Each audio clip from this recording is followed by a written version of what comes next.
Jika Anda merasa lemas dan cepat lelah, sakit kepala dan pusing, kulit nampak pucat kekuningan, waspadalah, Anda kemungkinan besar mengalami gejala anemia. Anemia merupakan kondisi di mana jumlah sel darah merah lebih rendah daripada sel darah putih. Selain itu, anemia juga terjadi disebabkan hemoglobin di dalam sel-sel darah merah seperti protein dan zat besi tidak tercukupi, sehingga sel-sel dalam tubuh kurang mendapat oksigen dan tidak berfungsi secara normal. Banyak anggapan di masyarakat kalau katanya orang dengan anemia tidak boleh mengkonsumsi susu. Fakta atau mitos tuh? Padahal susu merupakan salah satu minuman yang punya banyak manfaat kesehatan bagi tubuh ya. Nah, akan dijawab sama ahlinya Dr. Rudiansyah, spesialis penyakit dalam di segmen kali ini. Cus, kita simak. Fakta mitos yang pertama, katanya orang dengan anemia tidak boleh sering mengkonsumsi kopi dan teh. Wah, bener nggak tuh? Yuk tanya sama Dr. Rudi. Fakta, kita tahu bahwa kopi dan teh itu ternyata mengganggu penyerapan dari zat besi. Nah, makanya pada anak-anak kecil kita memang sering menghindari untuk konsumsi teh sama kopi. Sebenarnya bukan tidak boleh, tapi menghindari atau mengurangi. Karena kopi atau teh tadi itu akan menghambat penyerapan dari zat besi. Zat besi ini kita tahu bahwa inilah salah satu faktor atau bahan yang paling utama untuk pembentukan dari darah tadi. Kurangnya istirahat dan aktivitas yang padat tentu membuat tubuh menjadi mudah lelah ya. Nah, tapi fakta atau mitos kalau katanya mudah lelah adalah gejala dari anemia? Fakta, dengan adanya Hb atau darah yang kurang, anemia tadi, maka jalannya darah di dalam tubuh kita juga akan kurang. Dan yang membawa makanan, membawa oksigen itu juga akan berkurang, sehingga kita mudah sekali lelah. Dan ini sering gejalanya kadang-kadang seperti orang awam ngantuk, ya lemes banget. Dan ini kita harus lihat, perhatikan, harus juga kita bisa memahami bahwa dengan adanya keluhan-keluhan mudah lelah, sebaiknya langsung diperiksakan apakah memang benar-benar Hb atau darahnya kurang yang disebut dengan anemia. Saat sedang hamil, tentu harus menjaga asupan makanan yang dikonsumsi ya moms, supaya ibu dan janinnya tetap sehat. Karena katanya wanita hamil rentan terkena anemia. Bener nggak ya? Yuk tanya lagi sama Dr. Rudi, itu fakta atau mitos? Fakta. Karena orang hamil berarti dia akan memerlukan darah lebih banyak untuk dari dirinya sendiri, ibunya tadi, dan juga untuk janinnya atau calon bayi tadi. Sehingga darah itu akan beredar dibagi dua. Nah, itulah yang menyebabkan kenapa ibu hamil darahnya cenderung kurang dan harus ditambah. Supaya apa? Supaya suplai makanan, suplai oksigen dan sebagainya untuk ibunya sendiri maupun bayinya cukup. Kita harus menjaga bahwa ibu hamil ini konsumsinya harus baik. Dan juga makanya diberikan jumlah-jumlah vitamin, suplemen-suplemen untuk penambah darah. Nah, ada lagi nih kalau katanya penyakit kekurangan darah ini tidak bisa diobati loh. Apa ya kata Dr. Rudi? Fakta atau mitos? Mitos. Kita tahu bahwa anemia bisa diobatin, bisa dicegah.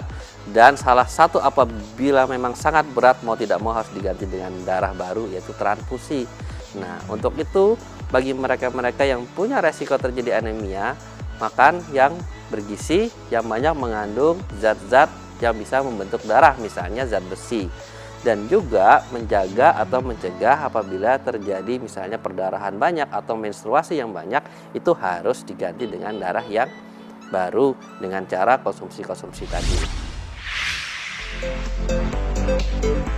Susu merupakan salah satu minuman yang memiliki manfaat bagi kesehatan. Namun tidak semua orang bisa mengkonsumsinya. Salah satunya adalah orang dengan anemia. Karena katanya orang dengan kekurangan darah ini tidak boleh mengkonsumsi susu loh. Itu fakta atau mitos ya? Itu mitos. Kenapa? Justru di susu itu banyak zat besi juga. Di mana zat besi ini adalah salah satu yang bisa membuat darah di tubuh kita. Sehingga kalau misalnya kita tidak mengkonsumsi susu, maka darahnya juga bisa tidak nambah ya. Jadi salah kalau memang orang anemia tidak boleh konsumsi susu, justru sebaliknya.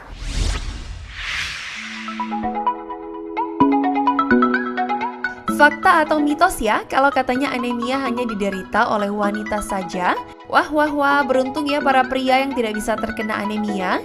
Eits, tapi bener nggak tuh? Yuk, tanya lagi sama Dokter Rudi. Mitos bahwa anemia bisa menyerang siapa saja, baik itu anak-anak, orang kecil, dewasa, dan orang tua, laki-laki maupun perempuan. Kenapa? Karena memang darah itu dibentuk oleh semua orang tadi, sehingga bisa saja terjadi anemia. Memang wanita paling sering terjadi anemia karena tiap bulan wanita pasti store darah apa? Kedatangan tamu tiap bulan. Nah, menstruasi yang banyak kalau tidak didukung dengan konsumsi makanan yang cukup bisa untuk mengganti darah yang hilang tadi, maka terjadilah anemia.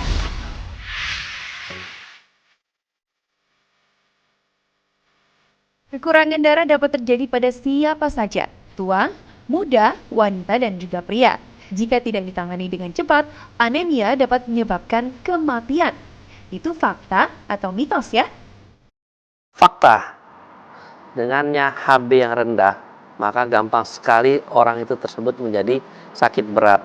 Di mana aliran darah juga berkurang, terus zat-zat makanan berkurang, terjadi kerusakan-kerusakan organ-organ yang harusnya diisi oleh darah-darah tersebut. Nah, dengan itu maka menjadi penyebab-penyebab penyakit-penyakit berat dan bisa menyebabkan kematian. Kemudian yang jangka panjang juga maka akan terjadi kerusakan-kerusakan organ panjang. Misalnya organ jantung. Karena darah yang beredar itu berkurang, jantung akan bekerja lebih kuat untuk memompa darah ke seluruh tubuh.